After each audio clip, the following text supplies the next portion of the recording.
Bueno, ya lo puse a grabar.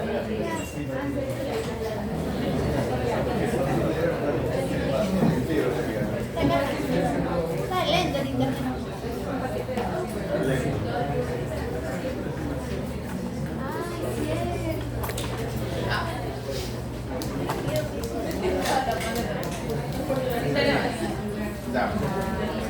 Sí. Bueno.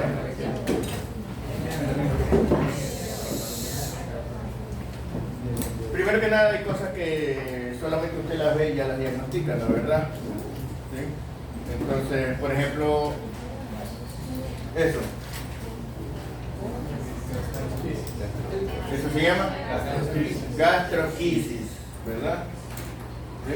Nada más usted lo ve, ya sabe que tiene gastroquisis. El niño nace así, nace con los intestinos afuera, no se cerró la pared abdominal anterior, entonces están los intestinos expuestos. Lógicamente, al estar los intestinos expuestos, pasan dos cosas. La una, que en el aire las células se mueren, ¿verdad? Se desecan, ¿no? Y la segunda, pues que se infectan, ¿no? Entonces, lógicamente a este paciente lo primero que tiene que hacer usted es cubrir ese defecto con gasas húmedas, con solución salina, tenerlo siempre humedecido, porque lo primero que va a pasar es que se deseque, así como que usted no parpadeara, se le secan los ojos, así mismo, ¿verdad? Y lógicamente, inmediatamente tiene que el cirujano cerrarlo. Si puede cerrarlo con piel, bien, pero no siempre se puede cerrar con piel porque como esto ha estado expuesto in útero al líquido amniótico, muchas veces cuando nace está inflamado, dilatado y no alcanza la piel para cerrarlo, ¿no? Usted lo puede cerrar, pero si usted lo intenta cerrar a presión, aplasta, y para cerrarlo con las últimas, ¿qué va a pasar? Va a comprimir los vasos sanguíneos, se va a necrosar. ¿Sí? Usted no puede tener un órgano aplastado, ¿ya? A usted lo ponen 2 horas a escuchar el discurso del rector, usted está firme los 10 primeros minutos y después de un rato ya está, y después ya está así, ¿verdad? ¿Por qué? Porque no puede estar ni la planta del pie, que está hecha para estar aplastada, puede estar tanto tiempo sin circulación sanguínea, ¿no? Si usted está sin moverse, un paciente que esté en ventilación mecánica, paralizado, lo que sea, sin moverse, desarrolla úlceras de decúbito, úlceras por presión, escaras de decúbito, ¿no? ¿Verdad? Solamente porque se aplastan los vasos sanguíneos. Entonces usted no puede tener así. Usted, cualquier sutura incluso que la haga a tensión, solo por el hecho de haber estirado la piel demasiado, se puede necrosar el sitio y lógicamente que se abre de nuevo, ¿verdad? O sea, no es cuestión nada más de amarrarlo como que fuera un costal, ¿sí? ¿No? Bueno, esto, onfaloceles, no van a decir que eso es una gastroquisis, ¿verdad? Obviamente ahí se ve que está rodeado por el tejido del cordón umbilical. Esto es un onfalocele. Hay salida del contenido abdominal, pero hacia el tejido umbilical, ¿no? Hace algún tiempo me llamaron a la emergencia del hospital a decirme que me querían transferir un niño desde, no me acuerdo si era desde Loja, por ahí, que decían, doctor, le queremos transferir un bebé porque necesitamos que lo vea el neurocirujano.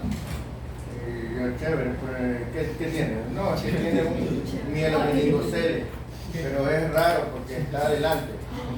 ¿Cómo? Un mielomeningocele anterior decían que tenía, ¿no? Bueno, ya, cuidado ahí. Primer caso, lea, doctora. Adolescente varón de 14 años de edad con antecedente de haber sido intervenido quirúrgicamente al mes anterior por apendicitis. Actualmente viene por fiebre, dolor y masa palpable en la pared abdominal junto al sitio de herida quirúrgica. Miren ustedes, con este cuadro clínico, ¿qué es lo que puede haber pasado? Un acceso, un seroma. Pudo haber tenido un seroma, un absceso, ¿en dónde?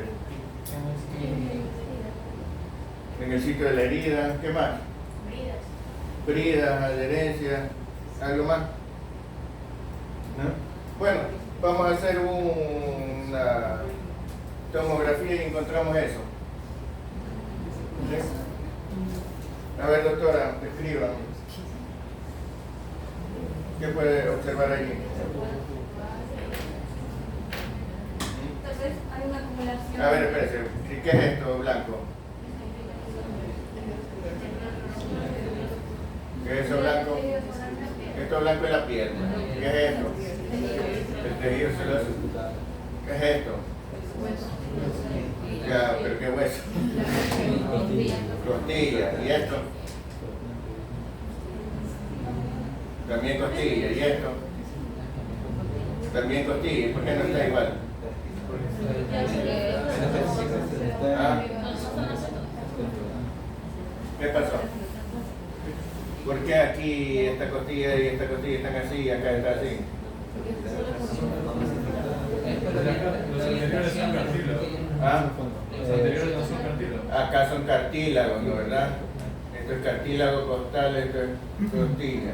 Entonces, ¿qué será esto? La apófisis espinosa. ¿Qué será esto? Las láminas. ¿Qué será esto? No, la apófisis transversa está por acá. Por acá ven esta la apófisis transversa. No están en el corte. Estas son las apófisis articulares de la otra vértebra, unidas con las apófisis articulares de esta vértebra. Estas son las superiores de la vértebra que está más abajo y estas son las inferiores de esta vértebra que están pegadas a la lámina. Y aquí está la articulación entre ambas vértebras. ¿Sí ven? Aquí, ¿qué espacio es este? El agujero intervertebral por donde salen los nervios raquídeos, ¿no? ¿Verdad? ¿Qué es esto? Y esto es. Muy bien. ¿Qué músculo será este? ¿Cómo va a ser el psoas en la espalda? ¿Qué les pasa? Eso es bien seguro. ¿Qué tienen el psoas aquí ustedes? No. Esta es la masa lumbar común de los erectores de la columna. El erector de la columna, ¿qué es para hacer esto? ¿Para qué sirve el psoas? Para Estabilizar la cadera. ¿Cuál es la acción del psoas? ¿Dónde se inserta el psoas, doctor? En las apófisis transversas de 4 y 5 y creo que baja hacia el trocánter. Vértebras lumbares me está diciendo, ¿no? Sí. ¿Ya? Y baja oblicuamente hacia el trocánter menor o al fémur, se inserta. Ajá. ¿Ya? Entonces, se va al trocánter menor. Por ahí más o menos. Sí, al fémur. ¿Ah? ¿Dónde se inserta el psoas? Está bien lo que dice. ¿Dónde se inserta el hueso, el músculo ilíaco? No, que en espina ilíaca. ¿Dónde se inserta el hueso, el músculo ilíaco? En la fosa ilíaca interna, porque hay fosa ilíaca interna y externa, ¿verdad? En la fosa ilíaca interna, entonces en todo el hueso ilíaco por dentro. Y se une con la masa del psoas y se van juntos al trocánter menor, ¿verdad? ¿Sí? ¿Se van pasando por delante de la pelvis o por detrás de la pelvis? Por delante. Se van pasando por delante de la pelvis. Ajá, por delante del hueso. Entonces, si se insertan en la columna vertebral y se insertan en la pelvis y se van por delante de la pelvis y se van a insertar al fémur, ¿cuál será la acción que tenga cuando se contraiga? Van a flexionar el muslo. El iliozoas es el principal flexor del muslo. ¿Sí? ¿Se acuerdan del signo del psoas en la apendicitis aguda? ¿Ah? Sí, es aducción de la Es que el paciente está acostado, le dicen que levante el muslo, que levante la pierna y le duele. ¿Por qué le duele? Porque obviamente cualquier músculo al contraerse se hace más grueso, ¿verdad? Entonces al contraerse se hace más grueso y el apéndice está justo por delante de la masa del psoas. Entonces al levantarse comprime el apéndice hacia adelante y por lo tanto lo hace doler. Eso es uno de los signos clásicos que estudian en semiología de apendicitis, ¿verdad? ¿Ya? Bueno, pero este no es. ¿Sí? ¿Ya? ¿Qué será este músculo que viene acá? ¿Cuál músculo está aquí atrás? El dorsal ancho. No, el dorsal ancho está así, ¿verdad? Entonces aquí estamos más abajo, estamos No, el oblicuo izquierdo. el cuadrado de los lomos, cuadrado lumbar está más abajo. De ahí vienen los músculos de la pared abdominal lateral que son oblicuo externo, oblicuo interno y transverso, ¿no? ¿Verdad? Y acá los músculos de la pared abdominal pero adelante. Rectos anteriores. Ya, entonces aquí están los rectos anteriores, ¿no? ¿Verdad? ¿Sí? ¿Ya? Un poquito más arriba ya veríamos acá encima de todo el dorsal ancho. ¿No es así? Bueno, entonces vemos el recto. Aquí. Músculo recto anterior acá. ¿Qué es esto? El hígado. El hígado. Sí. Muy bien. ¿Qué es esto? El vaso. ¿Qué es esto? El riñón. ¿Qué es esto?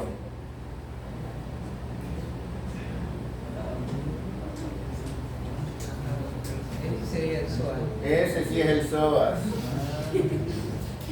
El psoas tiene que estar al lado de la columna vertebral, no atrás de la columna vertebral. ¿Sí? Este es el psoas, ¿verdad? Esto es el riñón. ¿Qué es esto? La La aorta. ¿Qué es esto? La La vena cava inferior, ¿verdad? Muy bien. ¿Qué será esto? Aire metido dentro del intestino delgado. ¿Y qué será esto? Aire metido dentro de... el ángulo hepático del colon. No, Es un neuro.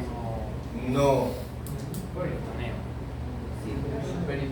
Esto es aire metido dentro del estómago. Esto es el contenido líquido del estómago. Esto es el estómago. ¿Sí?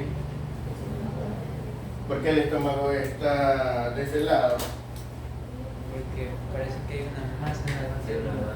¿Y usted cree que el estómago se puede desprender del diafragma y venirse para este lado? La altura filórica. Exacto, este es un corte más abajo, en que lo que estamos viendo aquí no es el fondo del estómago, sino el antro pilórico. El estómago es así, ¿verdad? Entonces a esta altura estamos viendo algo del cuerpo y del antro pilórico acá. ¿Sí?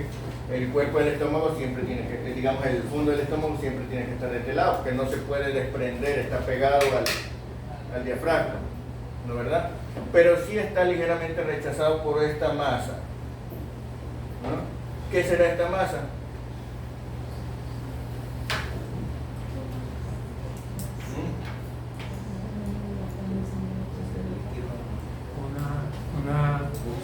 A ver, pero líquido sería con densidad de líquido, ¿no verdad? Y aquí esto es músculo y esto está casi de la misma densidad, está casi de la misma densidad que el hígado, que los riñones, que los músculos, o sea, no se ve así como que líquido, ¿no? De pronto aquí en el centro sí se está... No es un plastrón, Un plastrón, ¿y qué es un plastrón? una complicación de la apendicitis.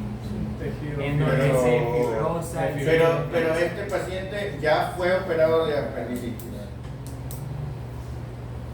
O sea, si fuera un plastrón apendicular, te creería si fuera antes de operarlo, pero este es un paciente Ajá.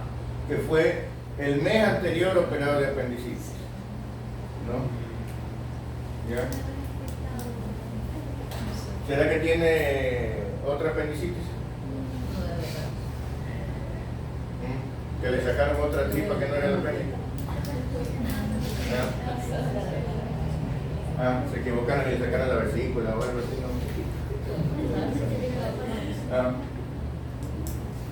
¿Será un plastrón sin apéndice?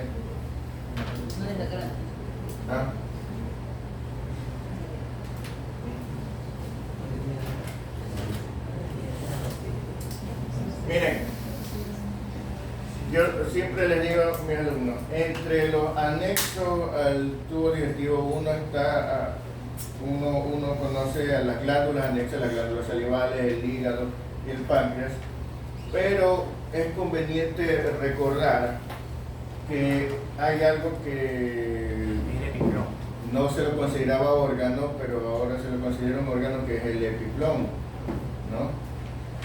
Los epiplones, el epiplón mayor sobre todo, que el delantal de los epiplones, que la anatomía clásica la estudiamos, cuando la estudiamos en la escuelita, la estudiamos, que decía que tiene un montón de grasa para proteger a los órganos de los golpes, ¿no? ¿Verdad? ¿Se acuerdan? ¿No? Pero resulta que ese epiplón no solamente que tiene grasa, tiene una gran vascularización, ¿verdad? ¿Y cuáles son las características de los signos cardinales de la inflamación? ¿Y a qué se deben el calor, el rubor y ¿cómo es? Y el edema? A la vasodilatación, ¿verdad? ¿Y por qué es necesaria la vasodilatación cuando hay un peligro? Para llevar células inflamatorias, ¿verdad? ¿Sí? Cuando algo está atacando, tratamos de llevarle más circulación por eso que se inflama, ¿no? ¿Verdad? De llevarle más células inflamatorias y mediadores de la inflamación. Pues el peritoneo ya de por sí tiene una gran vascularización. El peritoneo se mueve, se puede mover hacia el lugar donde está una infección. El peritoneo no solamente que está el delantal colgando. Por eso es que cuando usted tiene apendicitis, la masa de epiplón se va hacia la fosa ilíaca derecha y se apelotona allí y rodea y hace un tejido alrededor del apéndice, alrededor del ciego, del íleo terminal, del colon ascendente, y hace un bulluco de vasos sanguíneos para llevarle mediadores inflamatorios, y eso es lo que constituye el plastrón apendicular. Por eso es que se puede palpar una masa incluso, ¿no verdad? Pero esa es la reacción del peritoneo ante cualquier sitio inflamado. Esa es la reacción del epiplón. Cuando hay una pancreatitis se va hacia el páncreas, cuando hay una gastritis se puede pegar al estómago, ¿sí? Cuando hay una perforación ¿no? Y cuando hay una infección, entonces se va a apelotonar. Esto es una masa de epiplón apelotonado que se está obsedando en el centro, ¿sí? Esta es la evolución natural. ¿Qué es lo que pasó? ¿Qué es lo que tenemos aquí? Una infección en el sitio de la herida quirúrgica, que entró por el sitio de la herida quirúrgica, y el epiplón está tratando de contenerla para que no ingrese al resto del cuerpo. Entonces se hace una masa de epiplón. Efectivamente sería como un plastrón, pero no un plastrón apendicular, ¿sí? Es una masa de epiplón que se produce. Es lo que los cirujanos llaman un absceso de pared abdominal, ¿no? ¿Ya? Esa es una infección de la herida quirúrgica, ¿sí?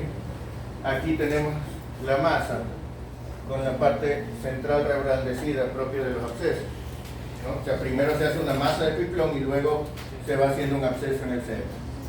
¿Cuál es la evolución natural? Pues suponiendo que no se muere ni se cura con antibióticos, ¿no?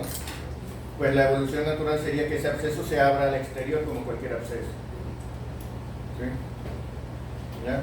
Pero normalmente no llega a eso, pues eso lo veíamos en la época prehistórica, mucho antes.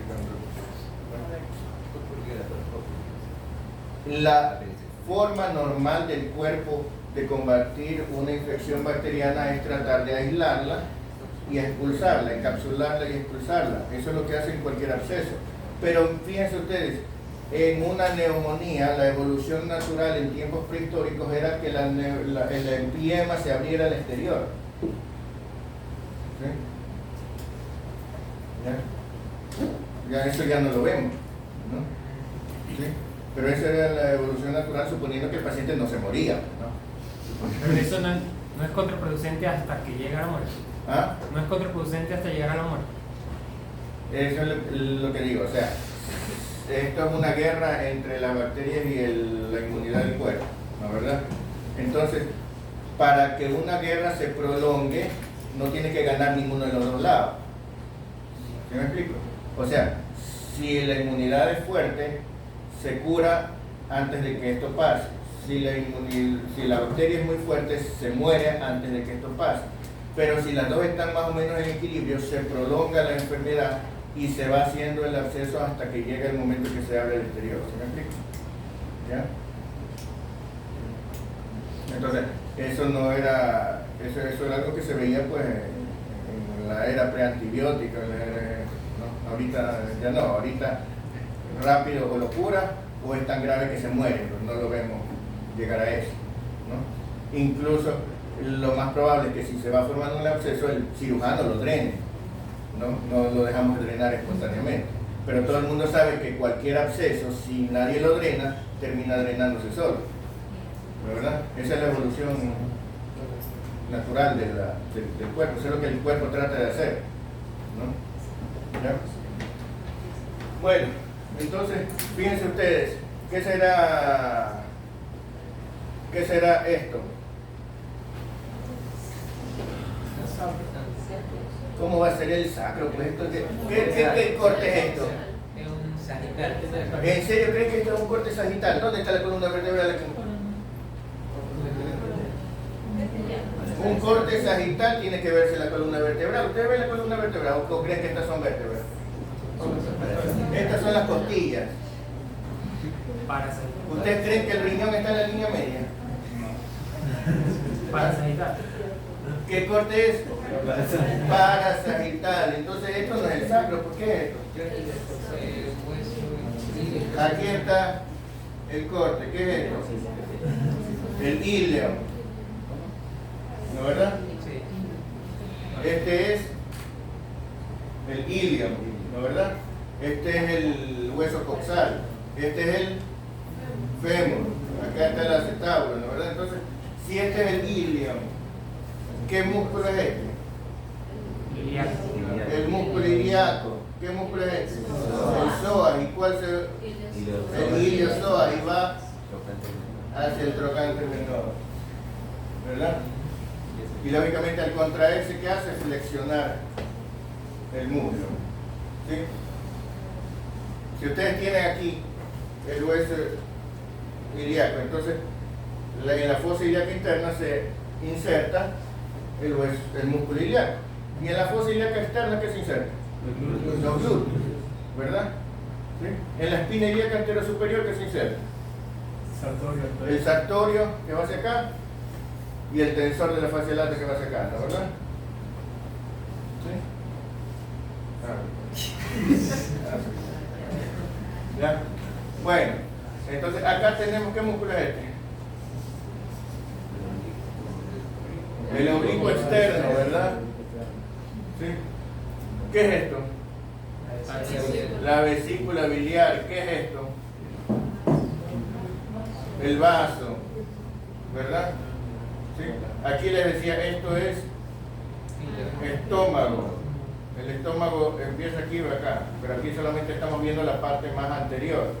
Por eso no vemos el fondo del estómago, vemos hígado todavía cubriendo. ¿Sí? ¿Ya? En la parte anterior está hígado. Bueno, entonces aquí vemos la masa. Abscedada, masa y abscedada, ¿no, verdad? ¿Sí? Muy bien. A ver, el doctor Lea. Adolescente varón de 14 años de edad con cuadro agudo de fiebre y dolor en la fosa ilíaca derecha irradiado a la cadera y exacerbado durante los movimientos del muslo. El hemograma mostró leucocitosis con neutrofilia. Los médicos consideraban posibilidades diagnósticas como apendicitis aguda, artritis séptica o sinovitis coxofemoral. Al no ponerse de acuerdo y al no haber disponibilidad inmediata del ecógrafo, solicitaron un TAC de abdomen. Miren ustedes, este es un paciente con dolor de fósil cadera que la gente dice, bueno, pues apendicitis debe ser, pues no. ¿Ya? Pero el dolor se exacerbaba tanto con los movimientos que dijeron, pero también puede ser cadera, ¿no? Puede ser una sinovitis, una artritis séptica, alguna cosa de esas, ¿no? Entonces, entre las diferentes posibilidades diagnósticas, los médicos no se pusieron de acuerdo y dijeron, bueno, pues, cuesta hacerle tomografía, ¿no? Total es gratis eso. Ya. Bueno, entonces le hacen esta tomografía. ¿Sí? ¿Ya? A ver, doctor, cuéntenos qué puede observar en esas tomografías.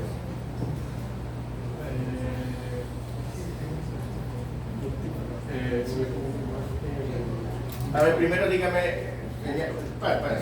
señale de una vez cada cosa que es. ¿Qué le parece que es? ¿Ah? ¿Qué? ¿Cómo son así? O sea, Claro, piel. piel, tejido celular, subcutáneo, músculos. ¿Cuáles músculos? Ahí está.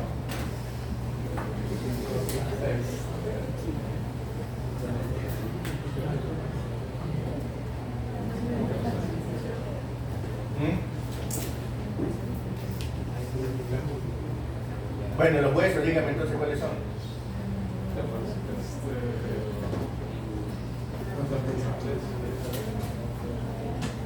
Los coxales. ¿Cuáles son los coxales?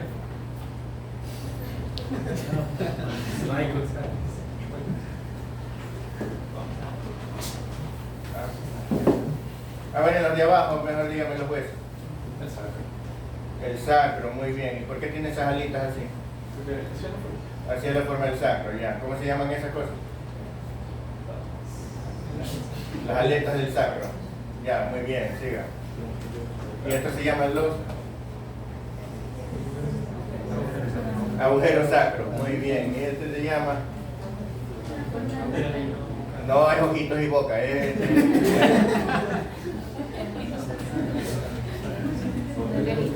canal sacro. Muy bien. Y esto es coxal, ya. ¿Y qué parte del coxal será?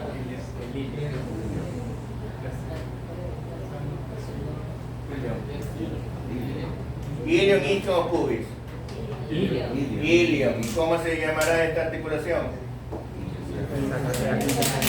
Sacroiliaca, muy bien. Aquí está la articulación sacroiliaca. ¿Y qué será esto? Músculos glúteos, muy bien. ¿Y qué será esto?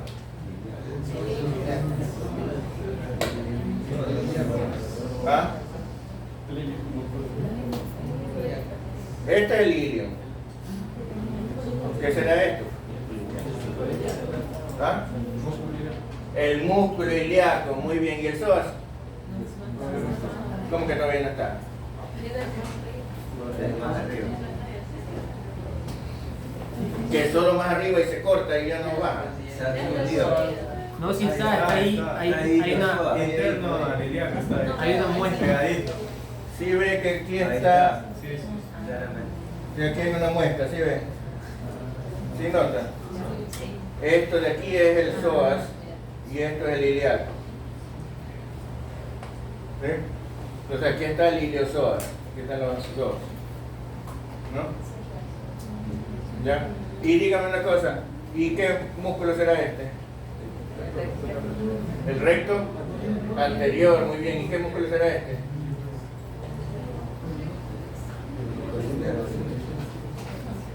Recto y de ahí que sigue, pues para acá. Oblicuo externo, ¿verdad? Ya, muy bien. Y ahora sí acá, dígame, ¿qué será esto? La tuberosidad izquierda.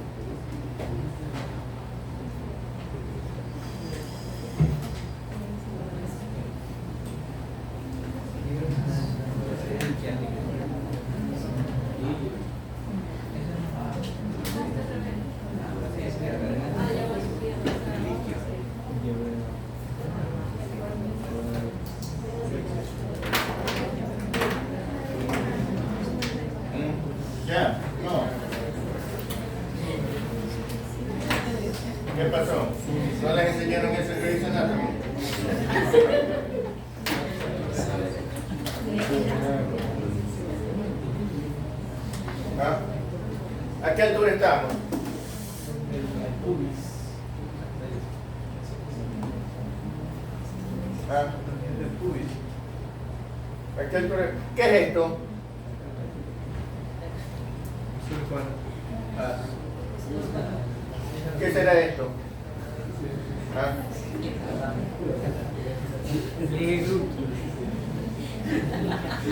¿Qué será esto? ¿Ah?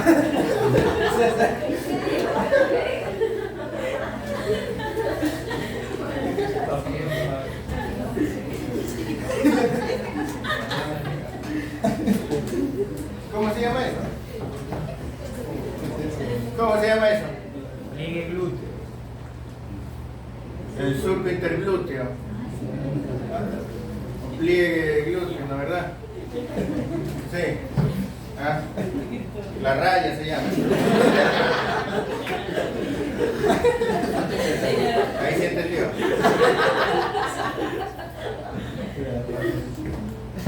Entonces, ¿a qué altura estamos? ¿Qué músculo será este? Glúteo. ¿A qué altura estamos? El piso de...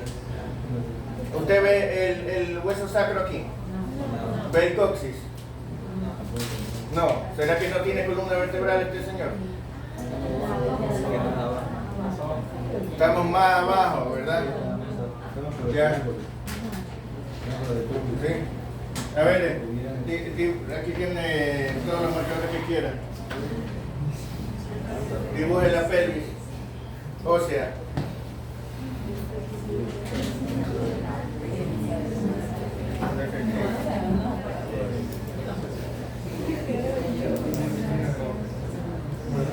Espera, la luz.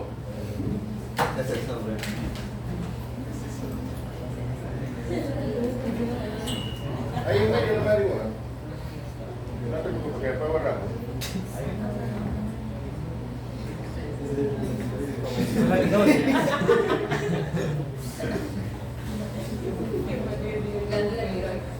Es la tiroides.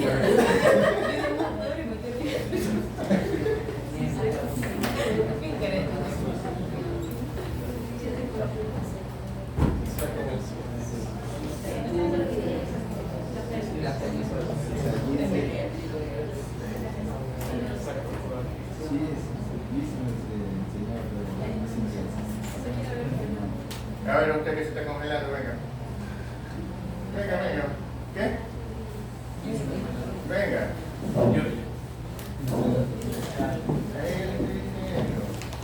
le quite la oportunidad. Vamos a gastar el tele más caro. Allá dibuja, sigue acá. Dibuje un rostro. Dibuje un rostro, una cara, sí. Pero con todo.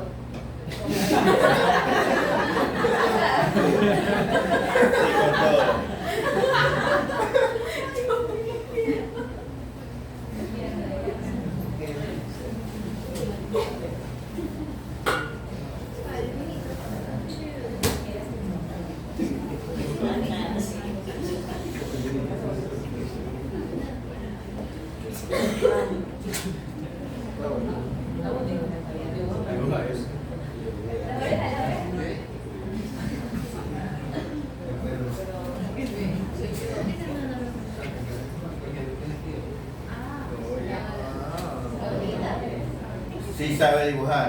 Ahora dibuja la pelvis.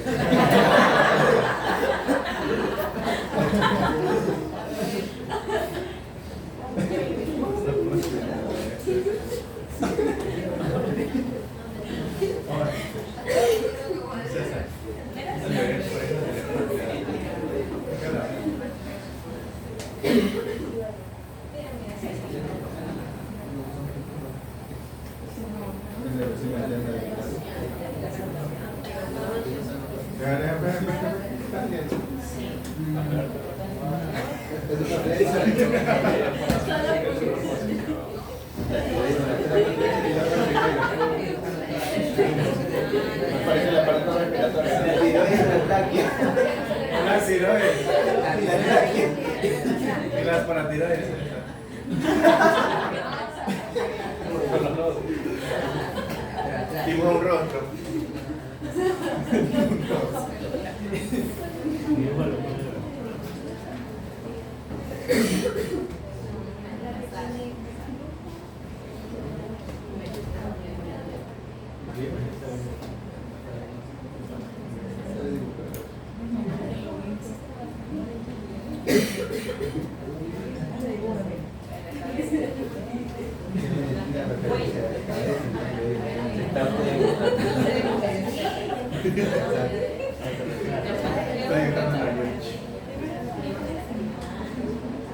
Autorretrato. Ahora,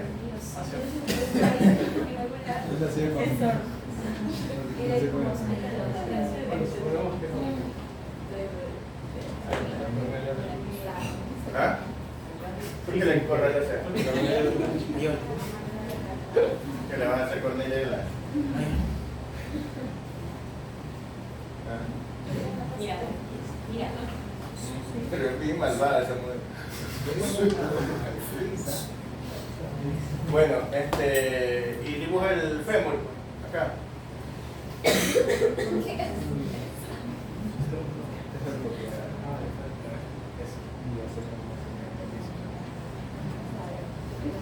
Coge otro marcador arriba menor.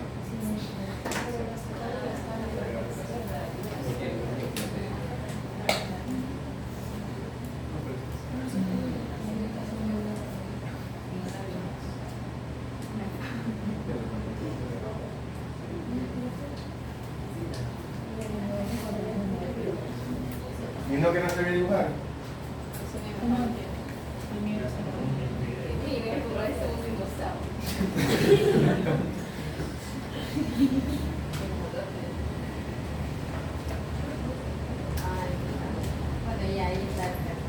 ¿Ya? Bueno, ahora en el dibujo de acá, señálame.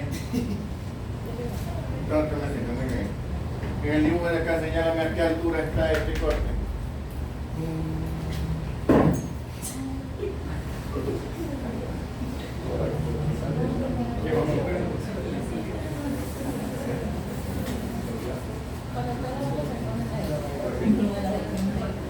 Señala, ¿a qué altura está? Córtalo.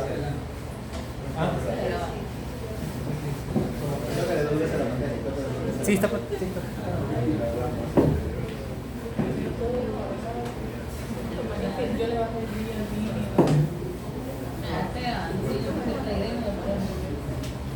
Ahora dime, ¿qué es esto? Ah, es el fémur, ya, ese es el fémur, muy bien, este es el fémur. Sí. ¿Y qué será esto?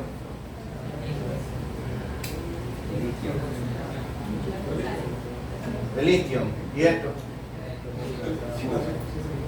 ¿Ah? El pubis.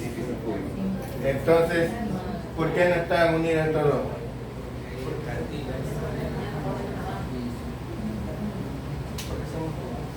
Entonces, ¿dónde está el corte?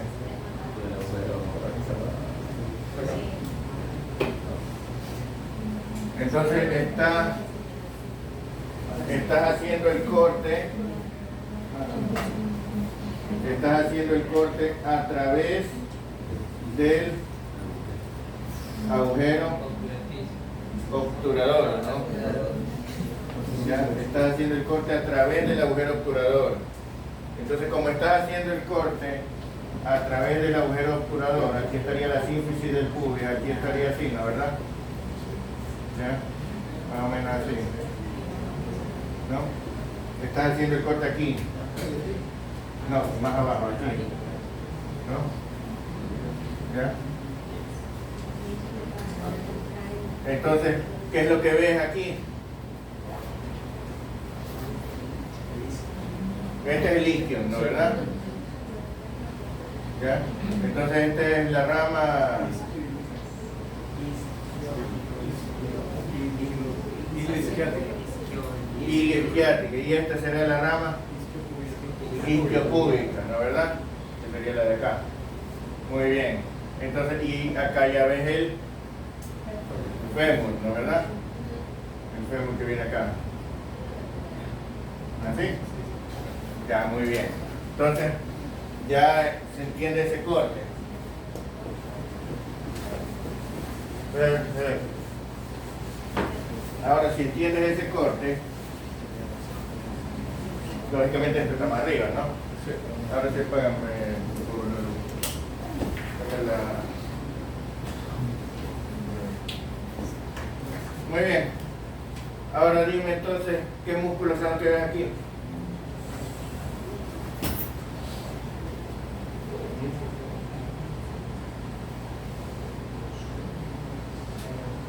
Dime qué arterias serán estas. Ilíaca, ¿cuál es la externa? Esta es externa y esta es interna, ya, muy bien. Ilíaca es externa e interna. La ilíaca externa está encima del iliosoas, muy bien. ¿Y acá qué será? La ilíaca externa se convierte en femoral, ¿verdad? Entonces aquí va la arteria, la vena y el nervio femorales o plurales, ¿no? ¿Y esto qué será entonces? Estos músculos que están aquí. El cuádriceps, ¿verdad? Este será el cuádriceps. Y entonces, ¿cómo es? Digamos, esto será el cuádriceps. Y este músculo que está aquí arriba, cubriendo, será el sartorio, ¿no? ¿Verdad? Acá estará el obturador, etc. Bueno, acá el tensor de la fascia lata. Y acá, ¿qué cosa te parece que es todo esto?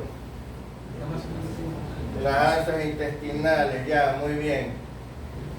¿Algo anormal ves?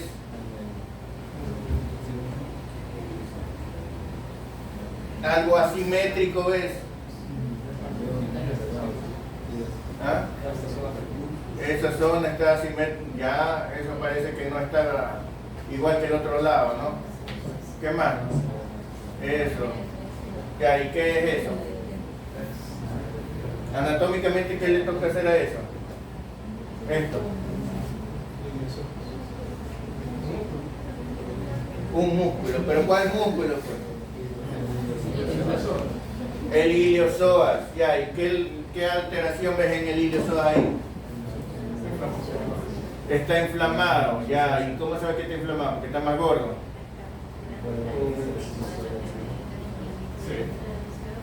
Sí, está más gordo, pero no solamente que está más gordo,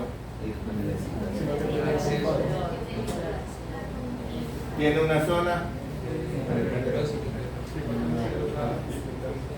No, a ver, ¿cómo dice en tomografía? ¿Ya tiene alguna zona hiperdensa? No tiene ninguna zona hiperdensa, tiene una zona normal y una zona hipodensa. ¿Y esa zona hipodensa qué será entonces? Puede ser un líquido, pero no sé cómo ¿Y por qué? Para que se forme nivel hidroaéreo tiene que haber agua y aire, hidroaéreo. ¿Tú crees que va a haber aire ahí? Ya, entonces hay una zona, ¿tú dirías que eso es densidad de líquido? O sea, líquido no. Como que está semisólido y tirando para líquido. ¿Cómo será? ¿Qué será? Y si tienes pus dentro de un músculo y además ves el músculo más grueso, más gordo de lo normal, entonces significa que el músculo está inflamado y abscedado. Eso es un absceso de psoas. ¿Ya? Este paciente tenía un absceso del psoas. ¿Sí? Ya. Mire ahí. ¿Sí ve dónde está el absceso del psoas? Sí ve dónde está el psoas, ¿verdad? Sí ve que esto es el psoas y esto es el ilíaco. Sí ve que esto es el psoas y esto es el ilíaco y aquí está el absceso. Sí ve el absceso aquí. Absceso del psoas. El absceso del psoas entra dentro del diferencial de apendicitis aguda, ¿sí? Porque también produce fiebre, también produce dolor y también produce el signo del SOA. Y también produce dolor, ¿ya? La apendicitis puede parecer, ¿cómo es? Puede ser un diagnóstico difícil porque hay enfermedades que la imitan, ¿no? ¿Ya? ¿Cómo se absceda eso? ¿Cómo se absceda? Llegan las bacterias. De una puerta de entrada, de la piel. Habitualmente, a ver, pueden entrar por vía hematógena, pero el hecho de que el absceso de psoas sea mucho más frecuente que los abscesos en otros músculos, ¿no? Hace pensar que la puerta de entrada es por contigüidad, porque el psoas justamente está junto al apéndice, ¿no es verdad?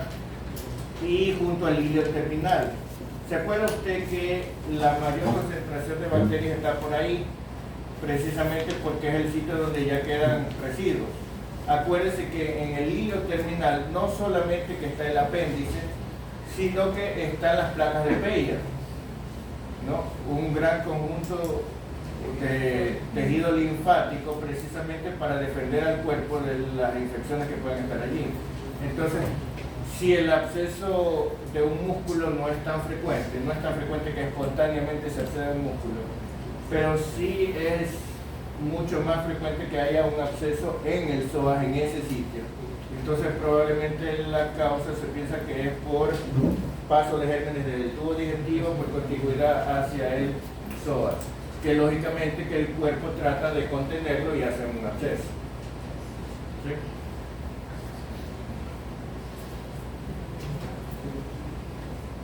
Muy bien.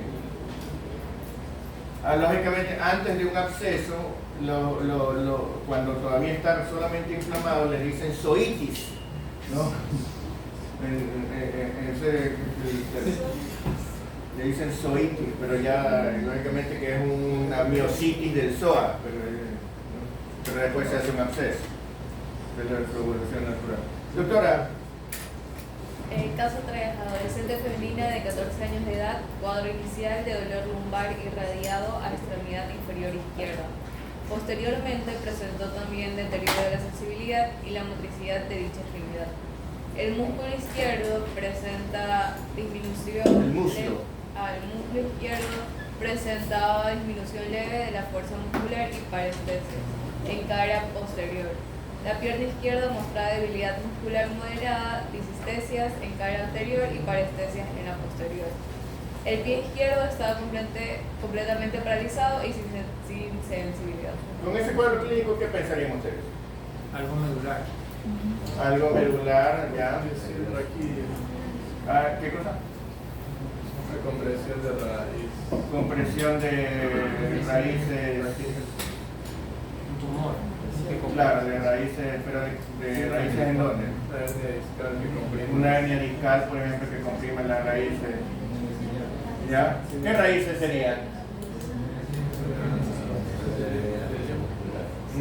El plexo lumbosacro. Lumbar o sacro. Lumbosacro. Bueno, aquí hay plexo lumbar y plexo sacro. El plexo lumbar. El plexo lumbar, ¿qué parte del cuerpo inerva? El miembro inferior. A ver, dígame cuáles son las ramas del plexo lumbar.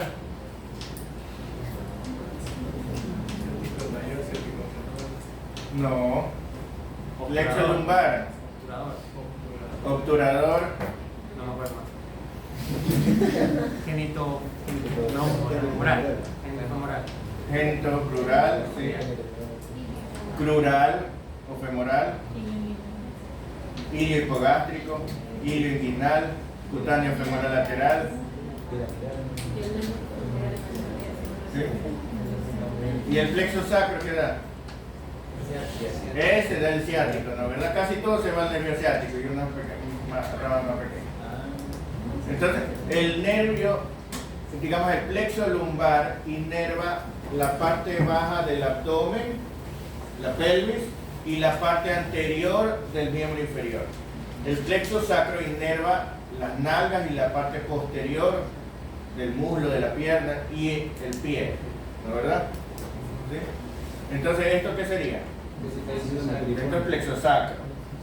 ¿Sí? ¿Ya? Básicamente es territorio del nervio ciático. ¿Sí?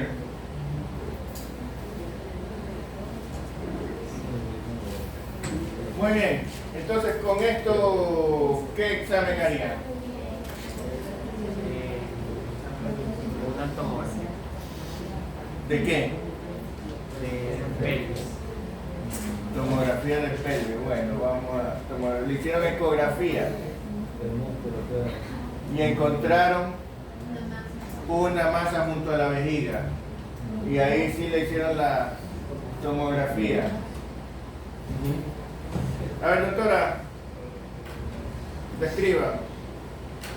Se ve una tomografía a la altura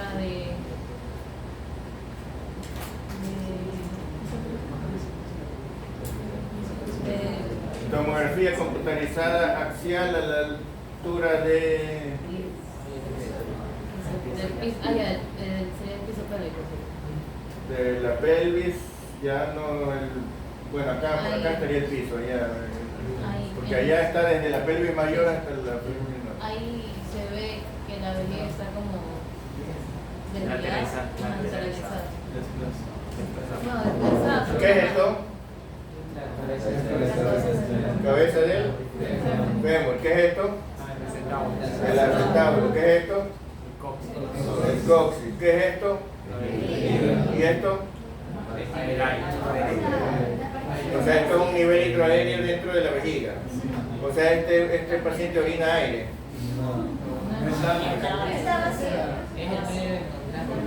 ¿Qué es esto? Orina sin contraste. Esto es orina sin contraste y esto es contraste. ¿Por qué hay contraste en la vejiga? Porque en medio de contraste se elimina sería. Están eliminando el medio de contraste, ¿no verdad?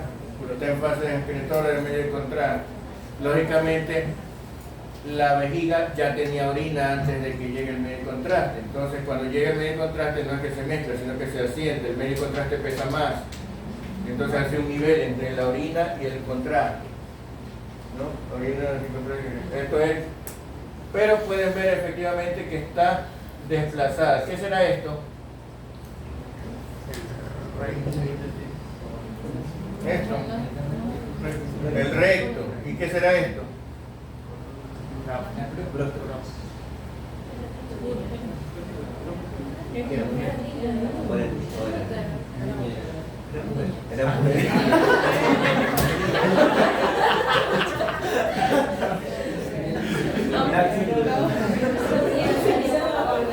¿Dónde está la próstata con relación a la vejiga? Por debajo de la vejiga. Ya. Esto está detrás de la vejiga. ¿Qué será? El útero, ya, muy bien. ¿Sí? Vejiga, útero, recto, en ese orden va, ¿no verdad? Ya. Bueno, entonces, ¿qué será esto? Los músculos. Bueno, aquí son rectos todavía, después acá son piramidales. Ya. ¿Y esto de acá? La masa. La masa, qué chévere, pero ¿qué será pues? A ver.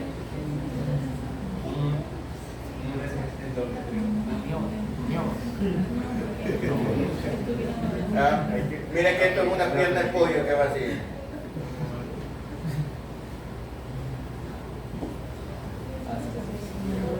Esto es músculo. Un músculo que está saliendo desde el interior de la pelvis hacia el exterior, hacia la zona glútea. El obturador. ¿Ah? El obturador. Podría ser el obturador, pero es el piramidal de la pelvis, ¿no? Ya, pero por ahí va. Entonces, ¿qué será esto? Podría ser un absceso del músculo, pero resulta que eso es un sarcoma. ¿Sí? ¿Ya?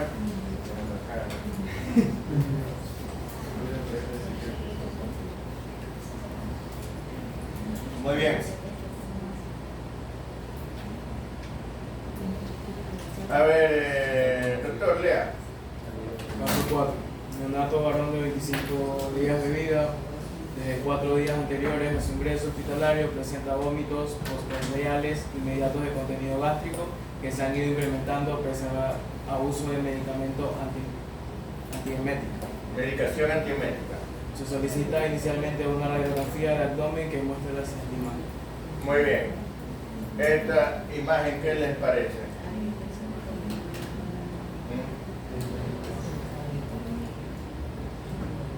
Es una radiografía de abdomen en posición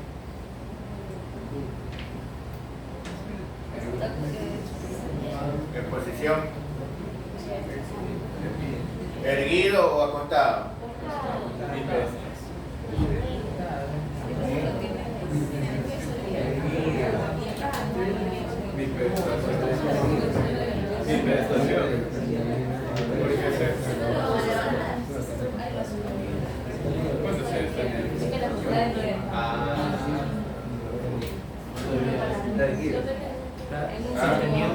No lo sostiene. Tiene 25 días.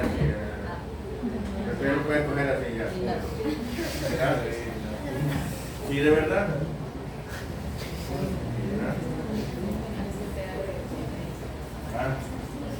Si a los bebés los lanzan al aire, no lo van a tomar. Usted aquí puede ver el nivel, Israel.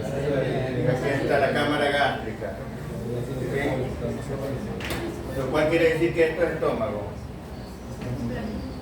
¿Verdad? ¿Sí? Bueno, ahí está el estómago. ¿Ya? ¿Qué será esto? Muy bien, entonces esto gas también en el colon, ¿no? Y notan que hay poco gas aquí, ¿no? Parecería que debería haber más burbujas. ¿Sí? Esto es hígado, ¿no? ¿Verdad? ¿Sí? Muy bien, entonces más o menos así digamos que estaba el estómago. ¿Ya? Bueno, con eso no nos dice mucho. ¿Pero qué debemos sospechar entonces en este paciente? Obstrucción. ¿Obstrucción de qué?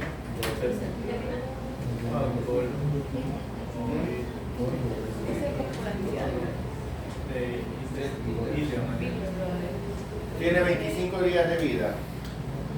Y el cuadro comenzó 4 días antes con vómitos. Sí, obstrucción intestinal.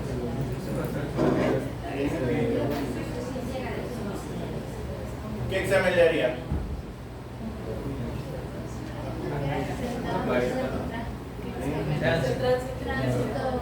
Un tránsito, sí, se podría hacer un tránsito digestivo, ¿no? ¿Ya? Pero hay un examen más sencillo y menos invasivo con el que se puede diagnosticar esta patología.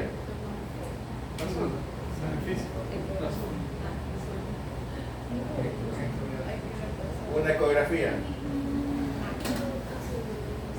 ¿no? Donde se puede ver claramente que está escrito, ¿verdad? ¿Sí?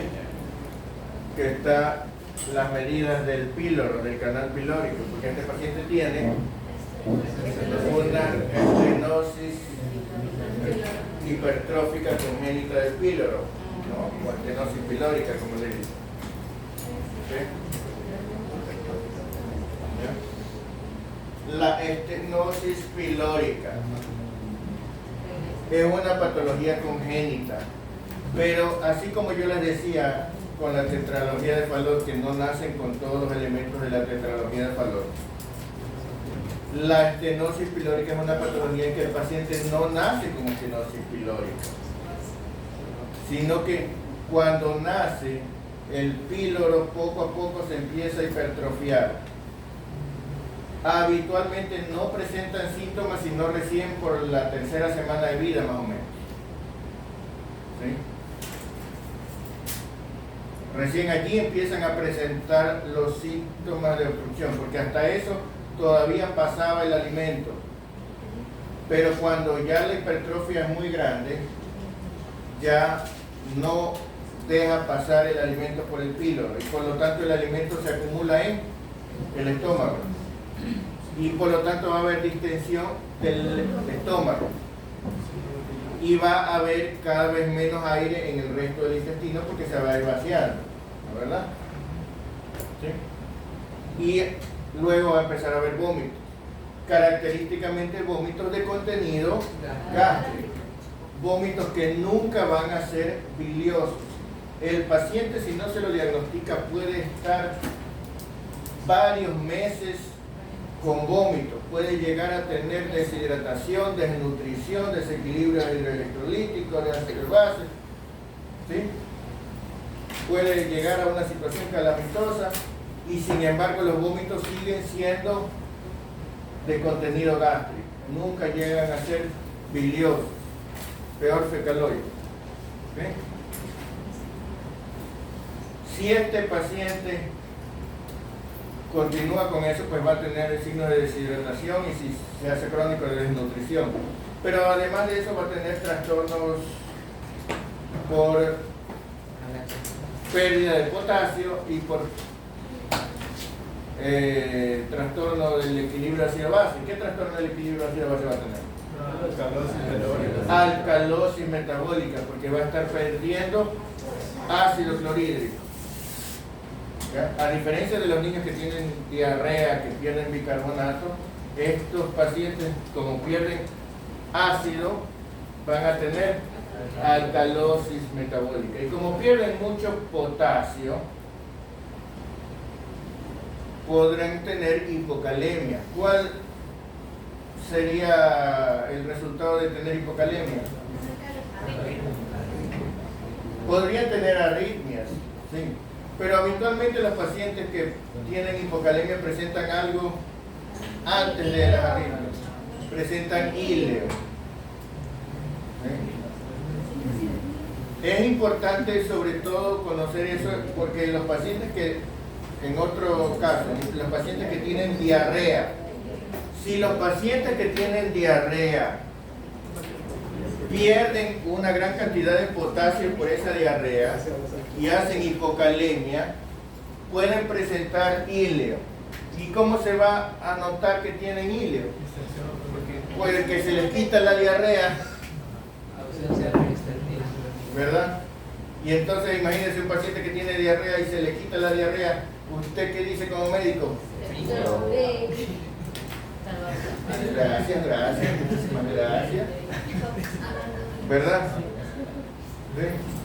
Pero ¿cómo sabe usted que no es que se curó, sino que tiene íleo? Porque se distiende cada vez más, ¿no? Y los ruidos hidroaéreos están disminuidos o ausentes, ¿no? Y entonces ese paciente tenía mucha diarrea, pero no es que se curó, sino que ya el intestino se paralizó y en vez de botar la diarrea se le sigue acumulando aquí adentro, ¿verdad? Se va distendiendo cada vez más. Entonces dentro del transcurso de un cuadro diarreico agudo puede ser que empiece a presentar un cuadro de íleo y la causa más probable aquí es hipocalemia. ¿Sí? ¿Estamos claros, no? Ya. Estos pacientes con estenosis pilórica se sabe que este cuadro es más frecuente en varones y en el primer hijo que en los otros, pero eso sí no se sabe por qué. ¿Ya? Tal vez algún día ustedes lo descubran. Si lo descubren, me avisan. ¿Ya? Sí, pero eso no es suficiente para hacer diagnóstico, pues no va a decir, porque el primer hijo tiene diagnóstico. Pero sí usted tiene que tener un cuadro que comienza no al nacimiento, sino más o menos a las 3 semanas de vida y que es progresivo, o sea, cada vez más vómitos, comienza con poquitos vómitos, después más, porque acuérdense que se va haciendo cada vez más estrecho el canal pilórico. ¿Sí? Existe el signo de la oliva pilórica, ¿no? Que se describía actualmente muy pocas veces. Van a encontrar a alguien que logre encontrar ese signo, y cuando lo encuentran, eso no es verdad. Entonces, cuando el píloro está muy engrosado, se lo puede palpar, ¿ya? Pero créanme que es difícil palparlo, requiere paciencia, tiempo, que el niño esté relajado, flexionarle las piernas y estar ahí palpa y palpa para lograr palpar el píloro engrosado, lo que se llama como una aceituna, como una oliva, ¿no? Eso es lo que se llama la oliva pilórica. La mayoría de las veces no se hace el diagnóstico así, sino que simplemente tiene síntomas compatibles, esa edad compatible, siempre es vómito gástrico, pues hagamos ecografía o por último tránsito, lo que sea, y ya, nada más, ¿no? Ya la gente no tiene paciencia para estar ahí viendo, ¿será? ¿No? ¿Ya? Eso es un signo clásico, pero es descrito en la época en que no había ecografía ni todo. ¿Ya? En la época en que tenías que diagnosticar ¿no? Claro, en la época de Suró, que tú decías, a ver, vamos a palpar cómo está el uréter. Un pensamiento. Sí, así era, ¿no? Ya. Y un diferencial de síndrome pilórico, aparte de ENGADA o algo así. Ya vamos a hablar de eso, ya vamos a hablar, porque tenemos que ver todo el diferencial de vómitos, ¿no? Y de obstrucción intestinal, y de ilia, y de todo eso. Pero todo eso lo vamos a ver ya mismo, en un momento, tan pronto regresemos del corte comercial.